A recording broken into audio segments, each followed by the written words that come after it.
Island और turtle, Papua New Guinea की लोक कथा। कछुआ और द्वीप, पापुआ न्यू गिनी की लोक कथा। बहुत समय पहले बहुत समय पहले की बात है, जब कछुओं के भी दांत हुआ करते थे। जब जो टर्टल्स हुआ करते थे उनके भी दांत होते थे। और उस जमाने में समुद्र के अंदर सी के अंदर एक बहुत बड़ा कछुआ रहता था। वो दुनिया का सबसे बड़ा कछुआ था। और वो ज़्यादातर समय उस बड़े तालाब यानी बहुत सारे समुद्र में तैरता हुआ बिताता था, जिसे आज हम पैसिफिक सी यानी प्रशांत महासागर कहते हैं।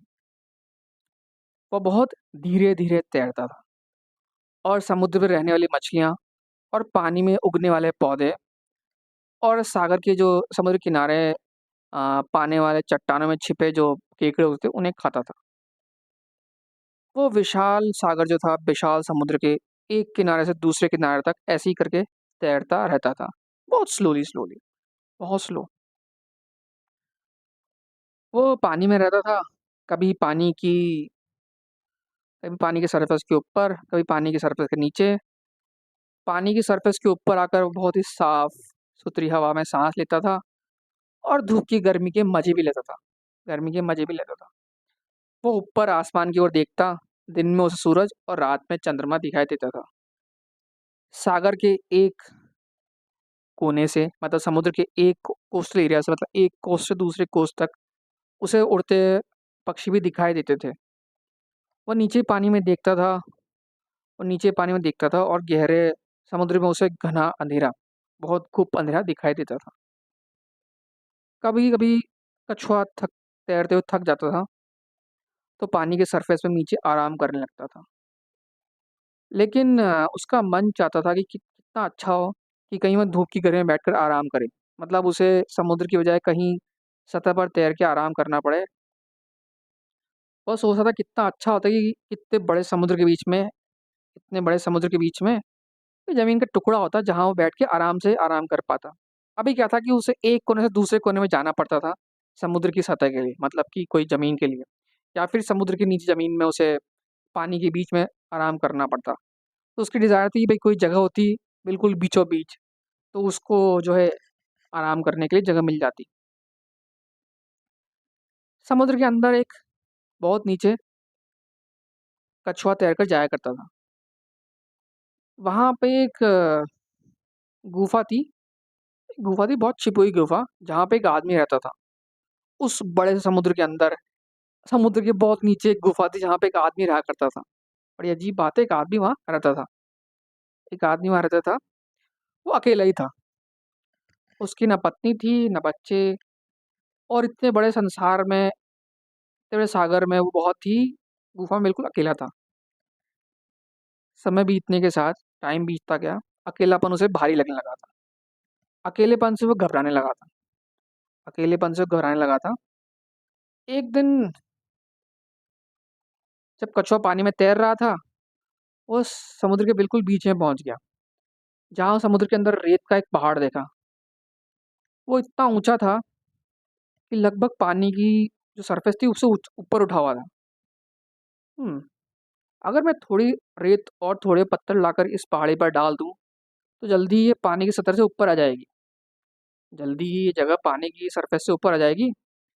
दिन में इस पर सूरज चमकेगा और ये ऐसी जगह बन जाएगी जहां पर तैरते तैरते थकने पर मैं आराम कर सकूंगा, और बहुत ही गर्म धूप का आनंद ले सकूंगा।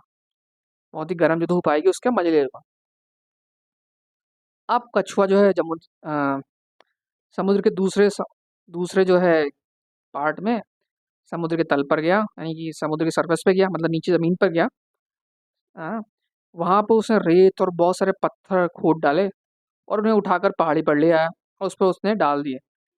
ऐसा करते करते डालता गया है, वो पत्थर लाता गया, रेत लाता गया, ऐसे करते करते जो पहाड़ी जो पहले समुद्र के नीचे थी, समुद्र की सरफेस के नीचे दिख रही थी, अब वो समुद्र की वाटर लेवल से ऊपर आ गई। और उसने काम इतनी बारी कि इतनी नहीं कह सकती। दिन पर दिन पहाड़ी ऊंची होती गई, और आखिरकार समुद्र के बीच में पहाड़ी एक बहुत बड़ा टापू बन गई। और कछुआ समझिए उसका काम खत्म हो गया। कछुआ समझ गया। बहुत सारे जो पक्षी थे, जो एक कोने से दूसरे कोने तक उड़ते थे समुद्र के, अब उन्होंने छोटे-छोटे पेड़ और पौधे के बीज लाकर उस आइलैंड पे गिरा दिया। उस आइलैंड पर घास और फूल वाले पौधे और ऊँचे पेड़ उगाए और सारे पत्थर और सारी रेत जो है, वो पूरी हरियाली से ढक गई। अब ये जो अब जो बी ये जो आइलैंड था, अब एक अच्छे हरियाली वाले आइलैंड में कन्वर्ट हो गया था। यहाँ की जो ज़मीन थी बहुत ही उपजाऊ थी और आस-पास के समुद्र में बहुत सारी मछलियाँ थी। अब जो आइलैंड कछुए ने बनाया था, उसकी धूप में गर्म हुई जो सरफेस थी, उस पे आराम करता था आइलैंड की। अब वो समुद्र में तैरने का आराम करने के लिए उसे पानी की जो सरफेस थी, नीचे ज़मीन पे जाने की ज़रूरत नहीं थी। वो सीधा ही आइलैंड में आ सकता था। हालाँकि अभी भी वो समुद्र में बहुत तैरता था, लेकिन वो कभी भी अपने आइलैंड से दूर नहीं जाता था। हमेशा आइलैंड के आस-पास ही घूमता था। एक दिन कछुआ समुद्र में बहुत नीचे चला गया। वह तैरते हुए इतनी गहरे समुद्र में चला गया, जहाँ तक वो कभी गया ही नहीं था। सूरज की रोशनी और गर्मी से दूर वहाँ कितनी ठंड थी और कितना अंधेरा था, इतनी नीचे समुद्र में। अचानक कछुआ उस छुपी हुई गुफा के अंदर चला गया, जहाँ पर एक आदमी लंबे समय से अकेला रहा था। कछुए को देखकर वो आदमी बहुत खुश हुआ। उसने कछुए से कहा कि वो उसके लिए एक पत्नी ढूँढे, जिसके साथ अपनी पत्नी अपना जीवन बिताए और उसकी परिवार बढ़े, उसके बच्चे हों। आदमी के अकेलेपन पर कछुए को बहुत तरस आया। उसको अपनी पीठ पर बिठाकर वो आदमी उस अ, अस अपनी अपनी पीठ पर बिठाकर उस आदमी को आइलैंड पे ले आया, जो उसने बनाया था। मतलब वो आदमी गुफा से बाहर निकल के समुद्र के जो आइलैंड पे आ गया। फिर सागर में तैरकर वो सबसे पास के किनारे पर आ गया, जहाँ वो औरत खड़ी थी, वो भी बहुत सुंदर थी, वो रो रही थी। उस आदमी की तरह भी वो औरत बहुत अकेली थी। वो भी चाहती थी कि उसको एक पति मिले और उसका परिवार हो। तो कछुआ उसे बिठाकर अपनी आइलैंड पे ले आया।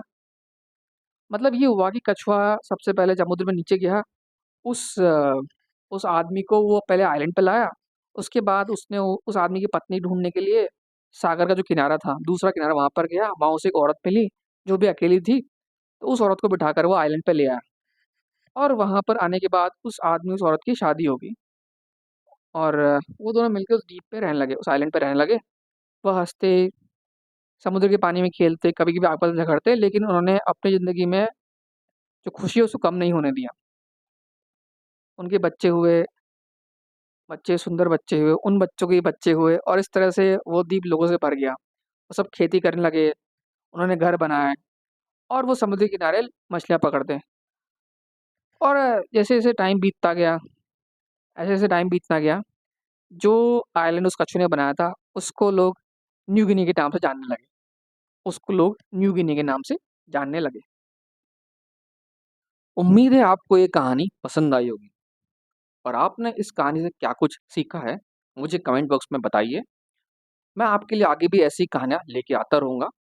अगर आपको लगता है कि इस कहानी से या इसमें दिए गए ऑब्जेक्टिव से आपके किसी दोस्त को फ़ायदा हो सकता है या किसी और को कुछ बेनिफिट मिल सकता है, तो दिए गए लिंक को बाकी लोगों में शेयर कीजिए और बाकी लोगों को भी इससे बेनिफिट दिलाइए। अगली कहानी तक के लिए have a good day, good bye.